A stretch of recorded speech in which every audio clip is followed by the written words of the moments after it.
Ladies and gentlemen, I have been waiting patiently for this news for some time now. It looks as though Altria Group has finally completed their acquisition of NJOY, which is their newest foray into the vaping space.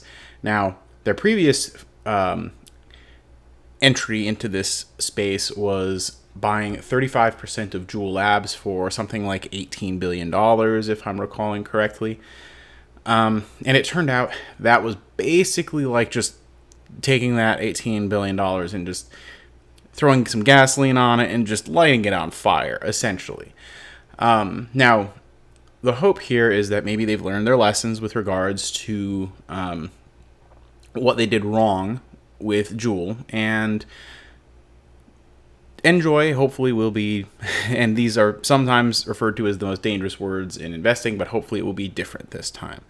So, right off the bat, a big difference is instead of buying 35%, they've purchased NJOY outright. Another big difference is NJOY has that FDA stamp of approval for marketing their products, whereas JUUL has been getting slammed with a lot of regulatory flack recently. So, some of the highlights are discussed in the Business Wire article. Altria completes acquisition of NJOY Holdings Inc. Full year earnings guidance has been updated. So, they've completed the acquisition, and their guidance has been updated as a result.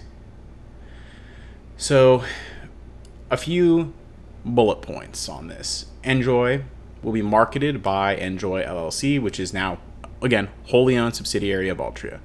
New president and CEO of NJOY will be Shannon Lystra. Now, this person has previously served in a number of high-end executive roles in Altria, so seems like there's a lot of experience behind this. So hopefully that experience in other segments of Altria will translate well to this new segment that they've got. The products, and this is honestly one of the big ones for me. The products will be distributed by Altria Group Distribution Company. Okay, so basically, NJOY is only 3% of the market, but they've got what could be one of the better products on the market, right? What that means is they're taking a product that has a small market share but a lot of potential, and combining it and plugging it into the distribution, marketing, sales, and everything that Altria has, okay? Altria has identified a total of 70,000 U.S. retail stores for their initial expansion phase. Those stores represent 70% of e-vapor volume and 55% of cigarette volume in the United States. Wow. Okay? That's huge. And basically, Altria is, with their, for example, their Marlboro products and their smokeless tobacco products, etc., they're on the shelves of almost every gas station convenience store that exists. And a lot of their other products are in the various like smoke shops and stuff like that are around. So Altria they have a big retail footprint already. And so they have all of those relationships, and they have the distribution, they have the marketing, they can get that coveted shelf space, okay? So they can really get this far and wide really fast. So,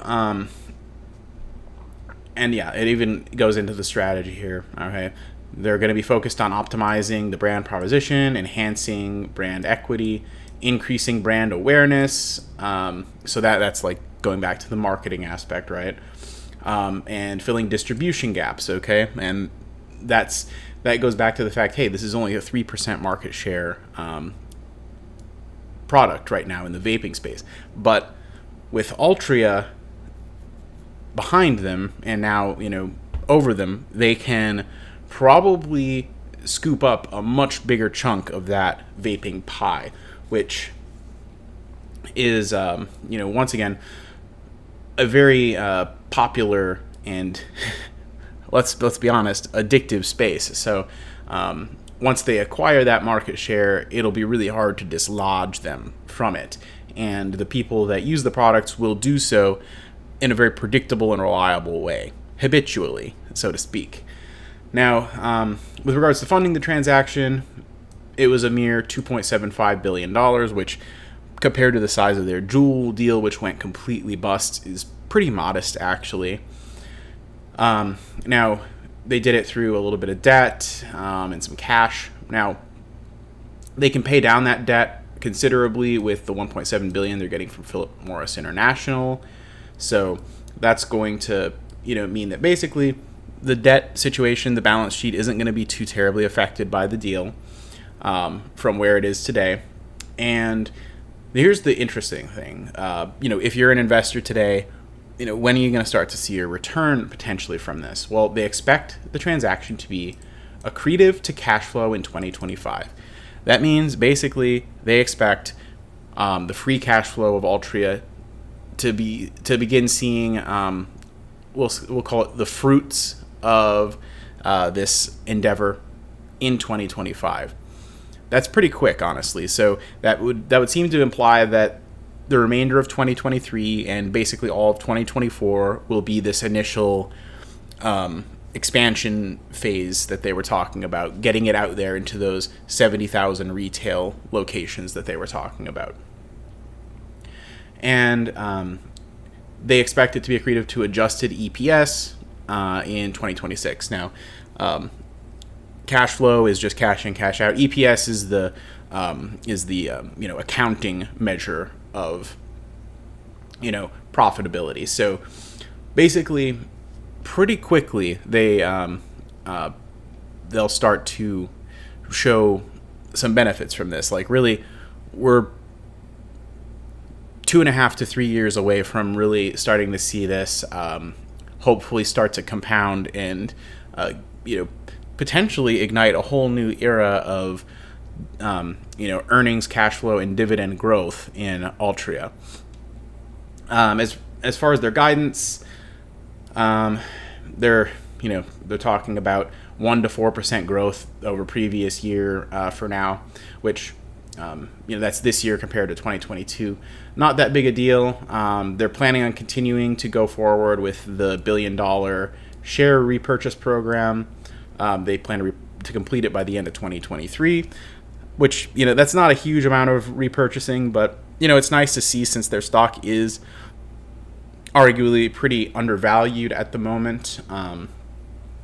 When you look at it in a DCF calculator, even if you say that the next 10 years won't be as good as the last on growth, which, maybe if this NJOY thing goes well, maybe it could be, but even if you throw in a slightly more, a considerably more conservative assumption, you do have still slight undervaluation there.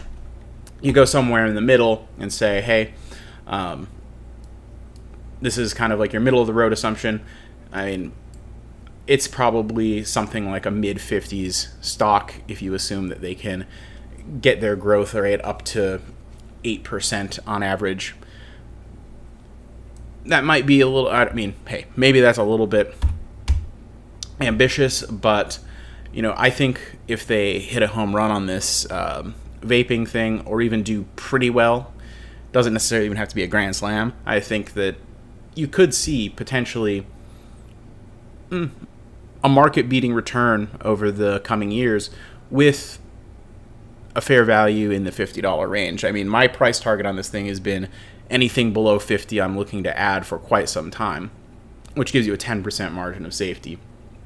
And hey, this assumption may be kind of rosy, but at the same time, I think they've gotten rid of some of the dead weight now with JUUL, and it looks like they've potentially learned some of their lessons, and they've got probably the better prospect now with NJOY. And I think if anybody can take that 3% market share and turn it into 30%, it's probably Altria. That's just my take on it, though, ladies and gentlemen. Let me know in the comments below what you think of this acquisition. If you own shares of Altria, are you excited about it? Do you think it's a mistake and they should have just stayed out of vaping? Feel free to join the Discord. I'm going to link that in the description. We have conversations about these kind of topics every single day in there, and gotta love it. Take it easy, everyone. Have a fantastic weekend.